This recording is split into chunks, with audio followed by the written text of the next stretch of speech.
नमस्कार मित्रों, मेरे AR भक्ति ऑफिशियल चैनल में आपका बहुत बहुत स्वागत है। यदि आप मेरे चैनल पर नए हैं तो प्लीज़ चैनल को सब्सक्राइब करें।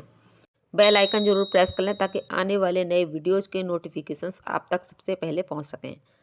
कथा इस प्रकार है। किसी गांव में एक साहूकार अपने परिवार के साथ रहता था। साहूकार के दो बेटे थे, रमेश व राघव। रमेश बड़ा बेटा था। रमेश की पत्नी नंदिनी हनुमान जी की भक्त थी। वह हर मंगलवार व्रत तथा पूजन करती थी। साहूकार को यह बात बिल्कुल भी पसंद नहीं थी। वह पूजा पाठ में जरा सा भी विश्वास नहीं करता था। वह नंदिनी से भी यह सब करने के लिए मना करता था। एक दिन मंगलवार के व्रत के दिन नंदिनी मंदिर गई और उसने सोचा कि वह हनुमान जी को चोला चढ़ाए। उसने यह अपने परिवार में बात बताई, लेकिन साहूकार ने साफ मना कर दिया। पर हनुमान जी को चोला चढ़ाने के लिए नंदिनी ने कुछ पैसे पहले से जमा कर रखे थे। उसने चुपचाप से चोला खरीदकर हनुमान जी को चढ़ा दिया।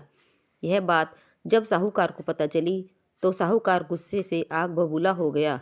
उसने अपने बेटे बहू को खूब डांटा और घर से निकल जाने को कह दिया।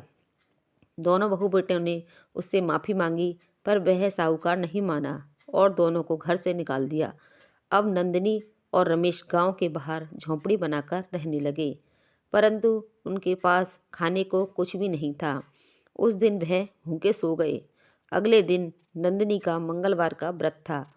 क्योंकि घर में खाने को कुछ नहीं था तो दोनों ने व्रत रखा और शाम को दोनों हनुमान जी के मंदिर गए और वहाँ पर मिले प्रसाद से उन्होंने अपना व्रत खोला।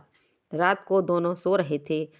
नंदिनी को हनुमान जी ने सपने में दर्शन दिए और कहा, यहाँ से उत्तर दिशा के गांव में गंगाराम नाम का सेठ रहता है। उसकी बंजर जमीन है, उस पर तुम खेती करो। इतना कहकर हनुमान जी अंतर्ध्यान हो गए। नंदिनी ने रमेश जी को यह बात बताई। अब उनको समझ नहीं आ रहा था कि बंजर जमीन पर कैसे खेती होगी। दोनों सुबह उठकर हनुमान जी के आदेश अनुसार सेठ जी के पास गए और कहा, सेठ जी, आप अपनी बंजर भूमि मुझे खेती करने के लिए दे दीजिए और बदले में मेरे पास इस समय कुछ भी नहीं है, परंतु जो भी फसल होगी उसका आधा हिस्सा मैं आपको दूंगा। सेठ जी ने उससे कहा, भाई, वह जमीन तो सालों से बंजर पड़ी है, वहाँ पर एक तिनका भी नहीं उगेगा। पर रमेश के बार बार निवेदन करने पर सेठ जी मान गए और रमेश ने उसी दिन से खेत को जोतना शुरू कर दिया। दिन रात मेहनत करने पर खेत की मिट्टी उपजाऊ नहीं हो रही थी। नंदिनी घर का गुजारा करने के लिए घरों में काम करने लगी, जिससे उन्हें शाम को कुछ खाने को मिल सके। एक दिन जब रमेश खेत में हल चला रहा था तो उसका हल अचानक से एक जगह अटक गया। उसने उस जगह को हाथ से मिट्टी से साफ किया तो उसे एक मटकी मिली जिसमें सोने चांदी के सिक्के भरे हुए थे।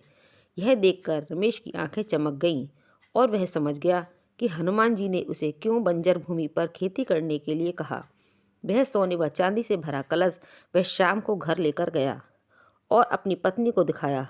उसके बाद रमेश और नंदिनी हनुमान जी के मंदिर गए। वह मटका हनुमान जी के चरणों में रखकर रोने लगे। उसके बाद रमेश ने उसे बेचकर कुछ धन मिला। उससे अपना काम बढ़ाया और लोगों को अपने साथ काम पर रखा और पूरा खेत जोतकर फसल बो दी। कुछ दिनों बाद फसल तैयार हो गई। अब अपने कहे अनुसार उसने सेठ जी को आधा हिस्सा फसल का सेठ जी को दे दिया। सेठ जी ने कहा, तुमने इस बंजर भूमि को उपजाऊ बनाने में बहुत मेहनत की है। ऐसा करो, तुम इस खेत को खरीद लो। उसने खेत खरीद लिए। उसने मेहनत की। कम दिनों में ही उसने इतनी तरक्की कर ली। उसने उसी गांव में एक बड़ा सा मकान बनवा लिया और उसमें हनुमान जी का एक सुंदर सा मंदिर बनवाया। रमेश अब सेठ की तरह बैठता, उसके खेतों में नौकर काम करते। उधर साहूकार पर हनुमान जी का कोप पड़ा। साहूकार के घर चोरी हो गई, उसके खेत बंजर हो गए। एक दिन साहूकार और उसका छोटा बेटा रमेश के यहाँ पर काम मांगने आए। जब रमेश ने उन्हें इस हालत में देखा तो उसने तुरंत उन्हें बिठाया और अपने पिता के पैर छुए। रमेश ने अपने पिता और अपने छोटे भाई को अपने साथ रखा। अब साहूकार भी हनुमान जी की भक्ति करने लगा और सारा परिवार मंगलवार का व्रत पूजन करने लगा। जय बजरंगबली। यह हनुमान जी की कहानी आपको कैसी लगी कमेंट में ज़रूर बताना। इसे अपने मित्रों के साथ शेयर ज़रूर करना। और भी ऐसी भक्ति कहानियाँ देखने के लिए हमारे चैनल AR भक्ति ऑफिशियल को सब्सक्राइब करें। जय बजरंगबली।